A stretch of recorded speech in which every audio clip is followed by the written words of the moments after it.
Scene 8, 1 week later. An office. At center stage is a conference table with several chairs. Sitting at the conference are Steve, Lewis, and a third man, Lewis's attorney, Morton Felshine. I'm glad you're here. So, how are things? Things are going okay. I heard that you're training again? Yes, I'm making a comeback. Well, I'll be rooting for you. So, let me tell you why I asked you to come here today. Okay. It's like this. I know that the past few years have been hard for you, with you having lost that fight to McCoy, and that you invested $35,000 in my company without a return on your investment. So, what I want to do is terminate our business partnership and return your money to you, plus another $3,000 in interest. Think that's fair? Why do you want to do this now? Because, after all these years, I don't think those properties will generate a sufficient income. So you want to give me my $35,000 plus $3,000 in interest to buy out my 1/3 share of the company because the buildings aren't making any money? Yes. How do I know you're telling me the truth? Well, if you don't believe me, ask Mr. Felshine. He'll tell you. That's right, Steve. These buildings are, for all intents and purposes, worthless. And if you don't accept Mr. Bromeyer's offer now, his liquidity is such that any cash payments to you in the future may be placed in jeopardy, meaning that he may not have the money to pay you your share. So you'd be well advised to take the money now while his liquidity is still intact. Okay, but a few days ago, I checked out these buildings myself and they looked fully occupied. So how can they be losing money? Well, what you said is true. And I commend you for taking time to check out the buildings yourself, but because of extremely high and ever-increasing overhead costs with taxes, repairs, legal, insurance, utilities, and the like, even if the buildings are fully occupied, they're still not making money. Yeah, that's absolutely correct. Are you telling me that I've been waiting 9 years to make the money you promised me, and now it was all a pipe dream? I'm sorry for that, and I understand how you must feel, but things just didn't work out. So I want to make things right and give you back your money. Okay, that's what you think is best. This is what we think is best. We're trying to look out for you. Let me give you some papers to sign. Now, by signing these papers, you agree to accept $38,000 to fully relinquish your share in Mr. Bromeyer's company. Do you understand? Yes. Now, after you sign the papers, Mr. Bromeyer here will write a check for $38,000 drawn from his private account payable to the company, which you will endorse, and then we will deposit the check in the company bank, from which you will receive your remittance. The reason for this is to show on the books that your payment is still a business transaction and not a personal transaction. Either way, you're still going to get your money. Do you understand that? Yes, I do. Okay, so now if you could be so kind, please sign the papers.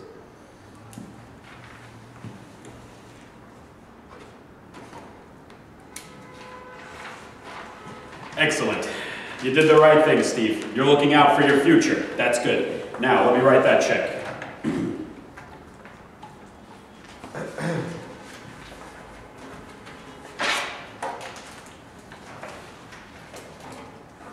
In the seat.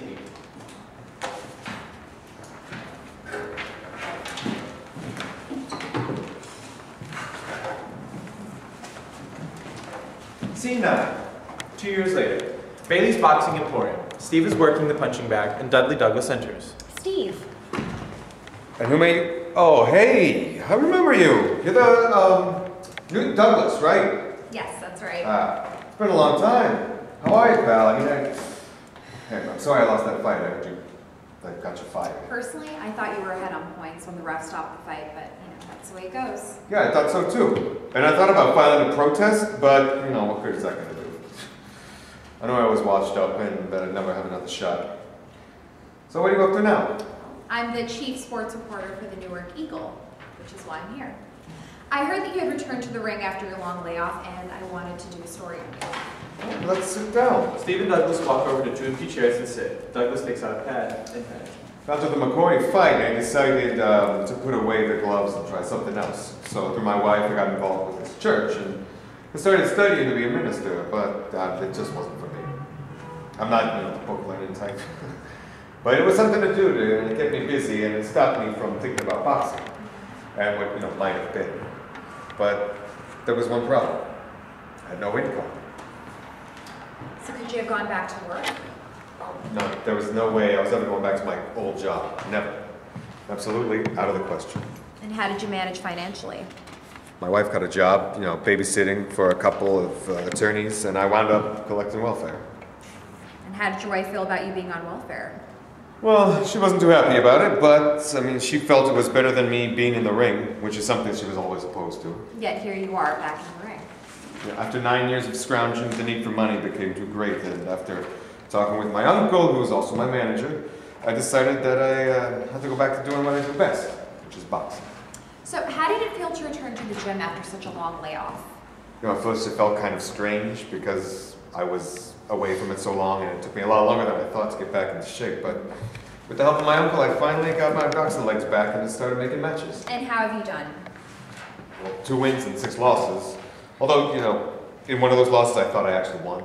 But you see, I'm considered a journeyman boxer, meaning that I'm the guy they call to fill in the card. I'll fight anyone, and it doesn't really matter if I win or lose, just as long as I get paid. So you're not looking for another shot at the title? Yeah, well, if that happens, great. But, I certainly wouldn't say no. But right now, I'm just looking to make matches. And you feel okay with that?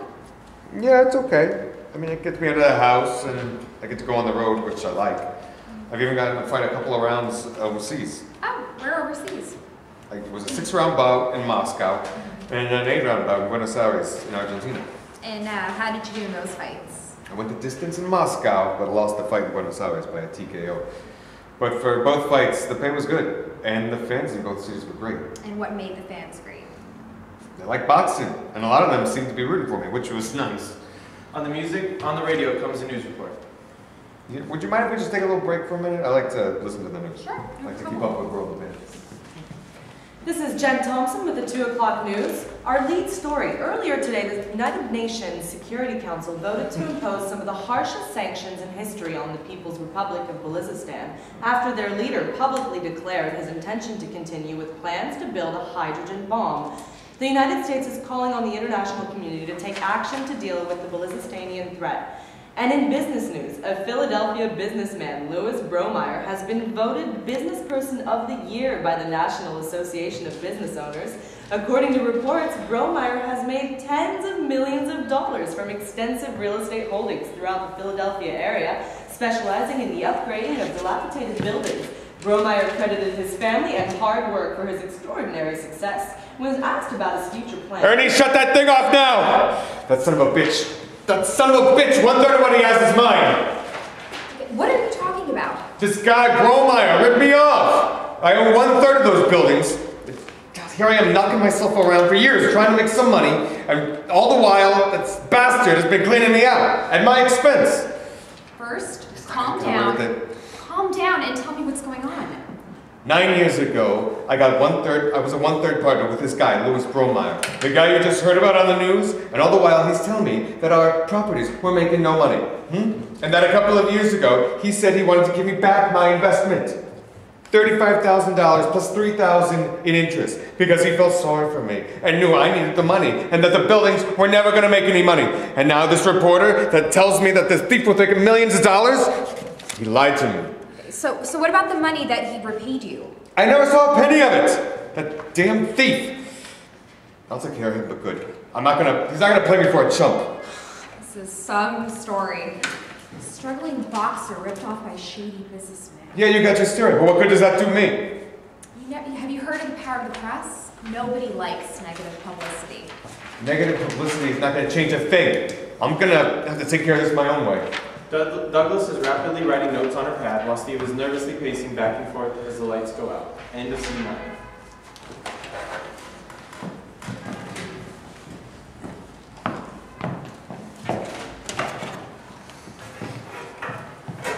Scene 10. Time, 2 hours later.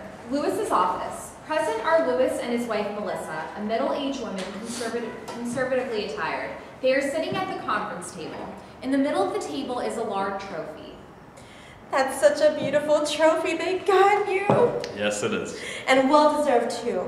It's good that somebody has finally recognized you for all your hard work. Yes, and it is paid well too. Steve suddenly enters. He is dressed in street clothing but still has his boxing cleats on.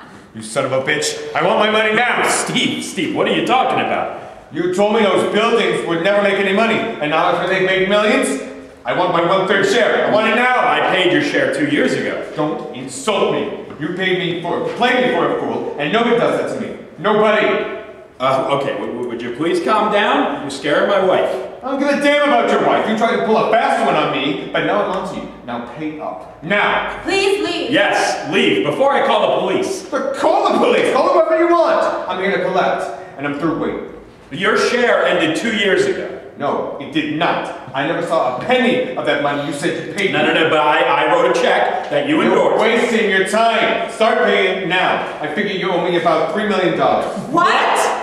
You are insane. This is a shakedown. You're crazy. Then you're a slut. Come on, don't keep me waiting. All right, I had enough of this. As Lewis starts to stand up, Steve runs around the table and charges at Lewis. As he is about to grab Lewis, Steve trips over a telephone wire and tumbles into Lewis, who falls backward onto the floor with a loud thump.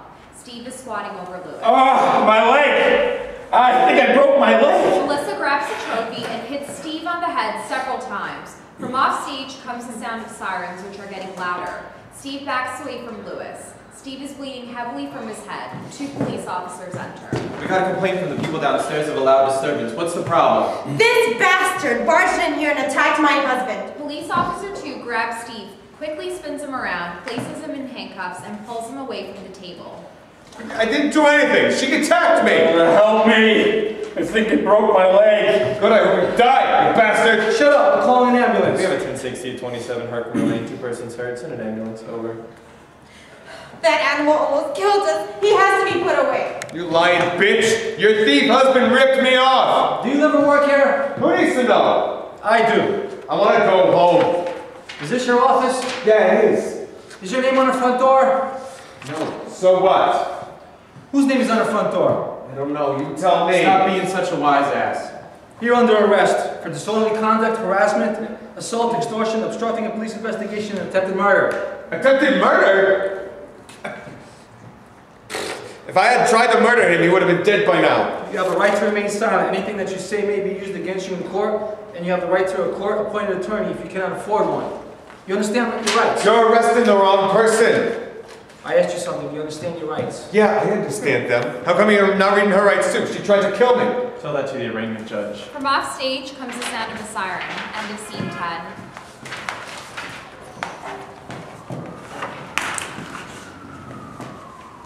Scene 11. 2 years later.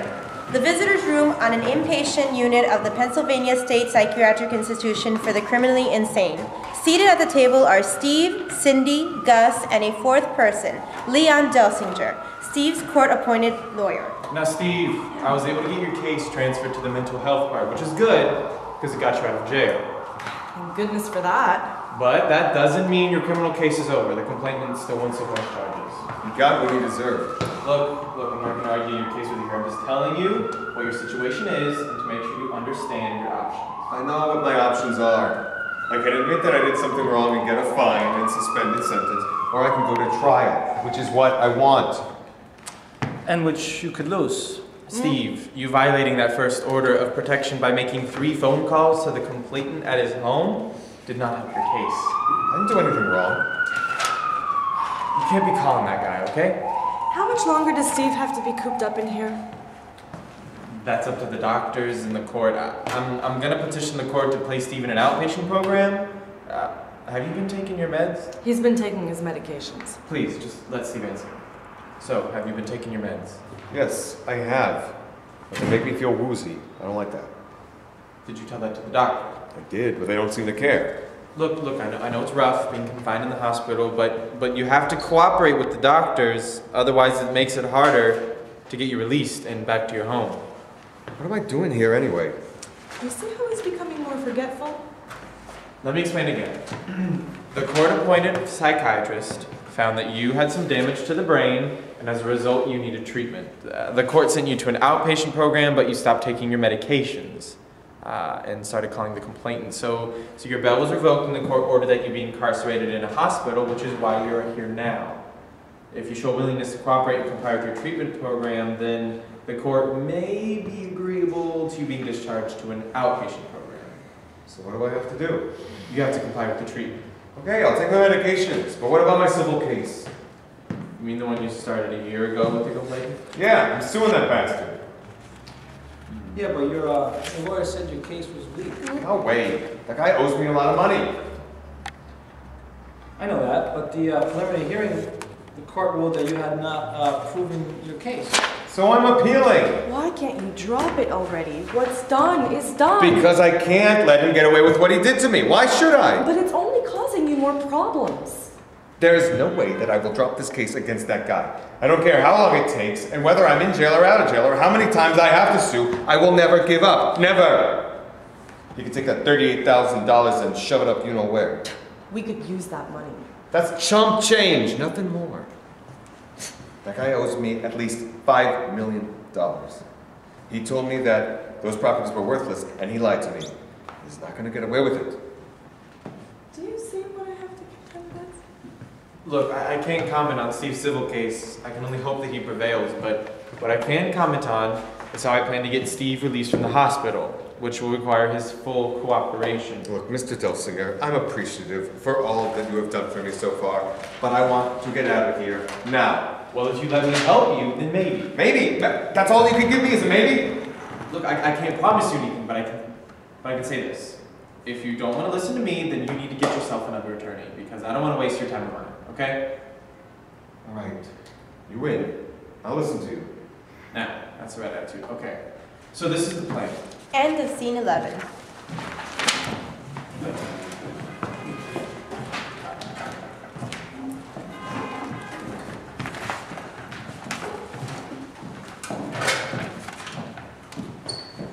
Scene 12.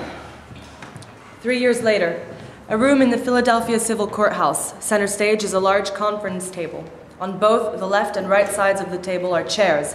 Steve, Cindy, and Leslie Arrington, Steve's attorney, are seated on the left. Lewis, Melissa, and Fellshine are seated at the right. Seated in the middle is Angela LaPlante, a court-appointed mediator.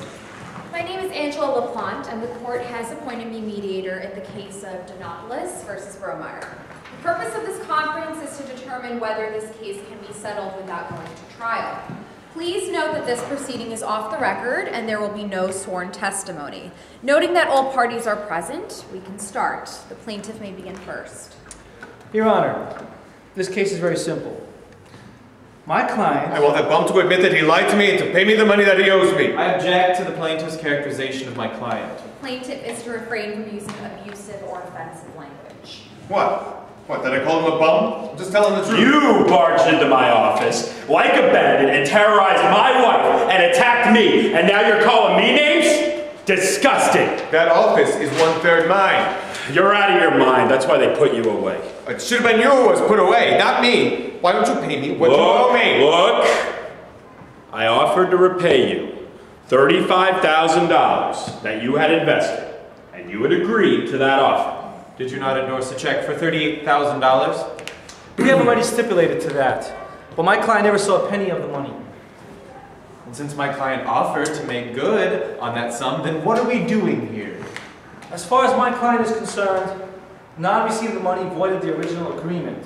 Hence, my client's status as a partner remained intact and in effect, and accordingly, your client owes my client 1/3 of the income from the properties owed by your clients proportionate to my client's share in the company, retroactive to the date when they first formed their partnership. I think you're stretching the law of contracts to the limits. I'd like to stretch your neck, you shyster. Once again, I object to the plaintiff's outburst. Counselor, please control your client. Yes, Your Honor. Stop calling defendant names. He's a thief, not me. Your Honor, if I may, Yes. this man is a thug who almost killed my husband. And you almost killed me. We were defending ourselves against you. Wrong. You were trying to chase me out of a place that is 1/3 mine. You're delusional. Listen, sister, please stop provoking him. Who are you calling sister? Me, that's who. What are you gonna do about it? Try to kill me like you did my husband? We were defending ourselves against a maniac. You ripped me off and I'm the maniac? Ladies and gentlemen, we must have order or I will suspend this meeting. She started it. I started it. You started with me. You're as nasty as your husband. Enough! If there are any more outbursts, I will have this room vacated. Now, do you understand? I need to hear that you understand. Okay, I understand. All right, but she started. I don't want to hear that again. Now let's proceed. Mr. Feldstein. Let's get to the point. To settle this case, my client has offered to pay the plaintiff $38,000, which is the money that the plaintiff is owed. Is he willing to accept this offer? The defendant has made a firm offer to accept. That offer is a joke. I'm sorry you feel that this is a joking matter. I didn't say that, and please don't put words in my mouth. Mr. Arrington, does your client accept the offer? No, he does not. Listen, pal, just pay me what I'm owed. This is exactly what we want to do. You agreed to accept $38,000 to relinquish your share in my client's company, and after you learned that my client's properties had become profitable, you've been trying to back out from the agreement ever since. That's the entire case. A case that you cannot win. Objection to the counselor's last statement. Mr. Feldstein, your last comment was out of order. The merits of this case will be decided by the courts. Thank you. I can't win this case. Says you. I never received a penny of that $38,000 and you know it. All I want is what's mine, which is 1/3 of the millions of dollars that Lewis made. So, take your checkbook out and write down a decent number that has at least 6 zeros and the number 3 at the far left, and we can make an end to this bickering and leave this room as friends. I don't think that's going to happen. I don't see why not. Your client misled and deceived my client for financial gain. My client was 1/3 shareholder in your client's company and was tricked into signing away his interest in the company. Thus, the agreement to terminate my client's share is void and my client's share in the company remains in effect. And as my client so eloquently stated, all you need to do is write a check that contains a certain fair and equitable number. Your argument is without any legal foundation. I disagree. A contract not completed is a contract that is void. Your client defrauded my client. All my client wants to do wants to be made whole. That's all. So, just do what's right and write a check and we can be done with this. You're demanding millions of dollars, money that my client neither has nor owes. You know, I'm getting sick and tired of you and your client putting me and my wife through the ringer. It's been horrible. That's his fault, not ours. I spent a month in the hospital because of you. I can't help it if you're clumsy. Hey, you attacked me. I did not attack you. Then how come it was Steve who was beaten up? Because we were defending ourselves. For someone who wanted to talk with his business partner? Who asked him to visit? Who asked you to be here? I am beginning to get fed up with you. Quiet. Yeah, that's no way to talk to your wife. Who the hell are you to tell me how to talk to my wife? Who asked you for your help? Anyway, all we want is the money that you owe Steve. He doesn't owe your precious husband a dime, okay? Cindy stands up and throws her pocketbook at Melissa's head. The pocketbook misses Melissa by inches. Pandemonium ensues. And everyone is yelling.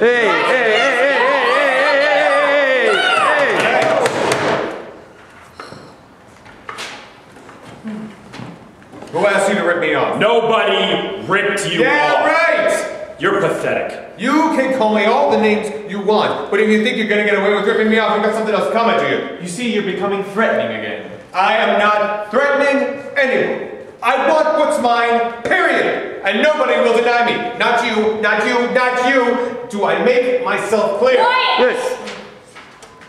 Based upon what I've heard thus far, I have determined that the parties are not able to come to an agreement.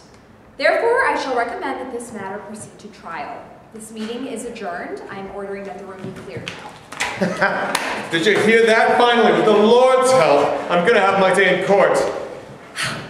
It looks like it. You already had your day in court once, and you wound up in a state mental hospital. That was different. Now with this guy on my side, we're gonna win. Okay. I'll be back. I have to go powder my nose. Your wife is a nice lady. Look, if you don't mind, I'd like to ask you something. Sure, go ahead. Why do you think the Lord's going to help you? Because he listens to my prayers. But with all the billions of people on this planet, why should the Lord pay particular attention to you? Because we're all equal before the Lord, so he pays us equal attention. Okay, I get that. I get that. But still, how has that helped you so far? The ways of the Lord are hard to figure out. Job went through the ringer before he found salvation. Well, that doesn't tell me anything. What are you two guys talking about? Nothing much, just small talk. Didn't sound like that to me. My good friend here was quizzing me over something I said. No, I was just curious. You go ahead and think what you want. Hey, look, I didn't mean to offend you. No, you got it backward. I hope I didn't offend you. Mr. Arrington, I think I know what you were talking about. Steve always talks about how the Lord is going to save him. Look, I mean, if that's what gets you through the day, then fine. 2 bailiffs enter. Hey, why are you still here? We were just about to leave. Oh, you need to leave now because we gotta lock up. The man said we're leaving. Pardon me? I said we're leaving, okay? Then why do I still see you here? Officer, we're leaving. I don't need to take this crap from him. Hey, can that talk now? I'm ordering you to leave this room now. Hey, back off! Calm down right now, or I'm gonna have to arrest you. What a bunch of baloney! I didn't do anything! Sir, please understand, my client has emotional issues. You think I'm crazy? Can't you control your client? I resent that question. Like I told your client, I'm telling you to. Calm down now. Can you beat that? He thinks I'm crazy. Well, aren't you? Isn't that why you were in a hospital? If the bunch of you are not out of here in the next 5 seconds, you will all be placed under arrest. Let's get out of here, okay? I don't like being pushed around. That's it! You're all under arrest. You and you, turn around, put your hands behind your backs. Cindy complies. Steve does not move. Bailiff 1 grabs Steve and tries to turn him around. Steve breaks free and punches the bailiff in the face. The bailiff collapses on the floor, blood pouring from his nose and mouth. Bailiff 2 pulls out a taser and shoots Steve in the abdomen. Steve immediately collapses. Oh no! Are you okay? The bailiff 1 does not reply. Bailiff 2 takes out a radio phone. This is part 7 on the 4th floor. I have an officer down and seriously injured. The perpetrator has been tased. Need an ambulance now. This is an emergency. Out. Why did you do that for? Bailiff 2 grabs Steve, turns him around, grabs his arms, pulls them behind his back, and cuffs him. Now you're under arrest. Look what you've done! I didn't do anything! You do something! Listen, I'm your civil attorney right now. There's nothing I can do for you. What kind of attorney are you then? Yeah, I'm starting to ask myself the same question. Bailiff 2 cuffs Cindy. Hey, leave my wife alone! Sir, I suggest you keep quiet. Arrington is exiting. Where do you think you're going? You're under arrest too. Me? What did I do? My stomach hurts. Bailiff 2 grabs Arrington and handcuffs him. You're all under arrest for assaulting an officer of the court, disorderly conduct, obstruction of justice, conspiracy to riot, and creating a disturbance in the court. Bailiff 2 chains Steve, Arrington, and Cindy together and has them sit on the floor, all 3 chained to each other. Bailiff 1 regains consciousness, but is groggy. Bailiff 2 helps Bailiff 1 up to his feet and then escorts him out of the room. Steve, Cindy, and Arrington are now alone. I hope you're happy now. At least you didn't kill the guy. Well, what do you have to say? What do you want me to say? I'm sorry? Well, that might be good for starters. I know I've done stupid things, but at least I realize that what I've done has been stupid, which is more than I can say for other people who do stupid things too and never admit it. So as we go off to jail, let me just say this. For the second time, I can only say in response to your question, that the Lord is saving me for some greater purpose, the details of which I do not know and cannot know. Further, I know that I've hurt other people, but I've been damaged too, by my pride, by my selfishness, by my vanity. These are all my weaknesses, but at least I know what my shortcomings are, as bad as they are. If you know all this, then why didn't you change your ways? I have no choice in the matter. I am what I am and I do what I do. I did not choose to be born poor or without social advantages. I tried playing according to the rules and I lost twice, in the ring and in business. That makes me a 2-time loser, which does not make me feel too good. But as the good book says, I am the light of the world, and I don't want that light to go out, no matter how many dumb or destructive things that I do. I am meant for better things. I know that I've gotten you and my wife in trouble with that, and that's my fault, for which I will take the blame, but things will work out for the best. That's baloney. You do have a choice. Nobody forced you to go back to boxing. I sure didn't. And nobody forced you to deal with Lewis or to beat him up. You have to take responsibility for your actions. I am taking responsibility. No, you're not. You're evading responsibility, calling yourself a two-time loser and saying that you're the light of the world, like you're some kind of role model to be proud of, and it's all nonsense. You're my wife. Why are you turning against me? Turning against you? I've stayed with you and stuck by you even though I disagreed with you, and now look at me in handcuffs like a common thief? How could you? I don't want to talk about this anymore, especially in front of him. If you're the light of the world, then you should have nothing to hide. I think we need to concentrate on more immediate matters. This is an immediate matter. I want a divorce. A divorce? Fine, who needs you? See how nasty he is? No comments. Some wife you are. It's because of you that I'm a failure. That's right, blame me for marrying a failure. Well, the two of you please cut it out. Enough of your bickering. Right now we're all upset and we can say things that we really don't mean. Well, she means it. You bet I do. You didn't really mean that about wanting a divorce, did you? At this point, I don't know what I mean about anything. I'm too upset to talk anymore. We can talk about whatever when we get home. That's if we get home. That's right, as if we... We'll get home. Things have a way of working themselves out. Usually for the worse. Oh, I hope you're right. Bailiff 2 enters. Everyone up, time to go to court. Steve, Arrington, and Cindy struggle to stand up and then begin exiting. Led by Bailiff 2. Let justice prevail. Yeah, right. The end.